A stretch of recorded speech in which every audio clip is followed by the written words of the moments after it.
My name is Marie Lorraine, and I am super excited about our guest today. I had the privilege of working with her for 2 years. She has a Bachelor's of Arts, a certification in food protection, and has an amazing career going for her right now. She's worked in food service, long-term care, community, and public health. She's getting her master's degree in nutrition, and she's currently working on the front lines, helping vulnerable women and children as a WIC nutritionist. Arlene, how are you? Good. How are you? I'm good. Thank you so much for being on this show. Thank you for having me. Awesome. So let's get started. Why did you decide to become a diet technician? Okay, when I first started college, my goal was to become a nurse. I went to school and there was a long waiting list. So I said, oh, this is too long. So I decided to do occupational therapy assistant. Of course, there was a waiting list also. So the diet technician program was wide open. So I said, okay, why not do this? So when I started, I said, wow, this is interesting because I'm learning a lot about food and nutrition, which is something very important even now, to know. So I'm saying, okay, so when I started my classes and I realized, okay, this is the field I want to go into. So from there, I went on, I completed my course, my two-year program, did my internship. Then I went on to 4-year college to get my bachelor degree. After graduating, I work as a food service supervisor. I work as a food service manager with the Board of Ed. I work for Sodexo also, food service manager. And from there, I went on to work in the hospital as diet technician. I work in outpatient, work in clinic, working with pregnant women. So it's a journey. I love it. So many different paths. And was it hard making those transitions in between the different jobs from food service to clinical to community? Not really. It was a challenge, it's like learning all over because everywhere is different. You have to start all over again. Working in long-term care was a big challenge because I have no experience when I went there. So I had to learn everything from scratch, learn what to do, how to do it and how to interact with these patients. But eventually I got it and I think I did a good job. Awesome. Awesome. How long were you in long-term care for? I did long-term care for 4 years. 4 years. Nice. Yeah. Okay, so going back to before your amazing career that you just laid out for us, how did you study for the DTR exam to get that credential? Okay, DTR exam was very stressful studying. I studied everything from 2-year college, 4-year college, all my notes I studied. I also got the Gene Inman study guide that I used. And there was another one I went online and there was one called No Fluff that someone posted online. So I went to the library and I printed out. It was over 100 pages, but I printed and that was really helpful. Did a lot of practice, a lot of studying, and that really helped. How long did you study for your exam before you took it? I think maybe about 6 months. There's a lot of notes, a lot of information. Yeah, yeah, I Okay. definitely hear that. So you said it was stressful studying for the exam. How is the experience of actually taking the exam? Oh my goodness, that was just a nightmare. I think I get anxiety when I have to take exams because I don't like to take exams. And Yeah. I was really anxious. I remember that day I was so anxious, and I'm saying to myself, you can do this, you can do this. Um, and I keep telling myself this from the night before. I didn't sleep at all, of course, and I was up early, and when I got to the exam, I was so nervous.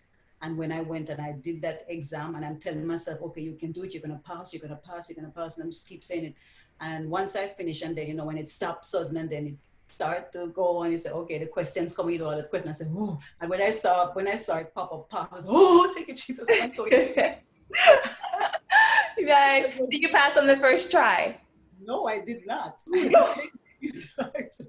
I had to take it a few times. Yeah, it was really because I was so nervous, so anxious. So each time I go and I'll put an answer and I'll change it and I realize, oh my, that was the right answer. So then I had to relax and just calm and say, okay, I can do this. And eventually I got it.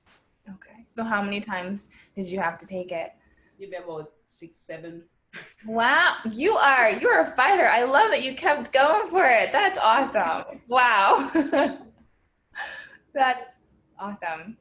Okay, so got the credential. So how has having the DTR credential helped you in your career? Well, at least no, most of the jobs now they ask for the DTR credentials. Especially working at WIC was one of the main ones because when I worked in nursing home, I didn't have it, and then while I was there, I took the exam and I passed the exam. But the WIC especially, they require the DTR certifications. I think that helped, Mhm. opening doors, more doors than just not having it. Yeah. Okay. That makes sense. So I'm trying to think now. So you had 4 years in long-term care. How long have you had your DTR credential, if you don't mind me About asking? 6 years. 6 years. So you've had that 5 years of having to do that continual education. What have you done for those requirements? Oh, most of my continuing education done through WIC. I do like the breastfeeding, I do the Yeah. formula. So I got a lot of credits working with WIC because, we go to the continuing education and do all of that. And then I did one, I remember on a farm about beef. I did that one just before I started working with WIC. I was interested. They show about milking the cows and talk about different beef, the different grades, and the milk and the different cows who produce what milk. So it was interesting. Wow, that's cool. Did you have to pay any money out of pocket for your continual education classes or courses? So I just did a course. It was a wellness course I did, so I had to pay for that. But that was just something during the COVID time. I just wanted to stay busy, so I took that. So I had to pay. Okay, so that's just that one. That's pretty good. All right. So, what is the most annoying thing about the DTR credential? Brutal Okay. honesty, please. Yes. Okay, the most annoying thing is just looking at this credential because it's a 2-year program, and this credential, there's certain limitations. I know like working in WIC, there's certain things that I'm limited. And I know that I can do this. I have the education, I have the training, and I can do it. And there's certain, like the high risk participants, I'm not allowed to see, doing formulas. I'm not allowed to do all that, which is kind of crazy because as DTRs, we are prepared to do all of that. We study all that in school. So I don't know why, it's so limited. That certain things that DTR cannot do, which the RD does. So I don't think that is fair. That is something I really am annoyed over. Yeah, and I think that's something that's common with a lot of DTRs, and that's why a lot of DTRs try and find something else or enough extra credential. And you're doing your master's in nutrition. What was your reasoning for continuing in that area? Well, because I would like to go in public health to work with the community. That's my passion. That's where, I really wanted to go. So that's why I figure if I do this master's, hopefully it will open up more doors for me. Mm-hmm. That's my plan. Hopefully it will. And I would like to do also wellness and fitness. That's another thing I was trying to do. So that's another area I might have to be certified in first. Yeah, I love it. You'll get more an even bigger career going for you. Yeah. And yeah, and I know that by 2024, when RDs have to have their master's degree, I think DTRs will have to have their bachelor's degree. I'm not 100% sure, but I think that's also changing. Okay. So I do hope that, yeah, the limitations can be a little frustrating with this credential. It is, yeah. Thank you for that. Okay, what advice would you give to anyone who's thinking about going for the DTR credential after we just talked about what was annoying about it? Okay. I would encourage anyone just go on and get the RD. Just go straight, go get the internship and just get the RD out of the way. You can work Mhm, on your master's degree also. So mhm. just go all the way. I mean, it's good if you do because they're encouraging now with a bachelor degree, you can take the DTR exam. Yeah, And I mean, that will open up, I guess, doors getting into the program and all of that. So probably if that's a stepping stone to, do go that direction. But please don't stop. Just go all the way. all right. So I'm hearing don't stop, and if you have the opportunity, just go for the RD. Yeah, yeah. That's the best route to go in because when you look at the job market, most of the jobs are open up. It's RD. I mean, I don't think that DTR credential is well advertised like Mhm. the RD because most of the jobs, some of the jobs I see requirements that DTRs can do, especially the ones with experience, they can do, but then they are limited because the requirement is RD, which is the dietitian. And some of the things that they do, they don't include like DTR or RD. There's certain position I think they could, but they don't, you know? Yeah, I hear that. It's that limiting factor of the credential. Yeah. Okay. So in the field of dietetics, it's very well known that it's not very diverse. I kind of want to know what your experience is with just diversity in the field. Any way you want to interpret that?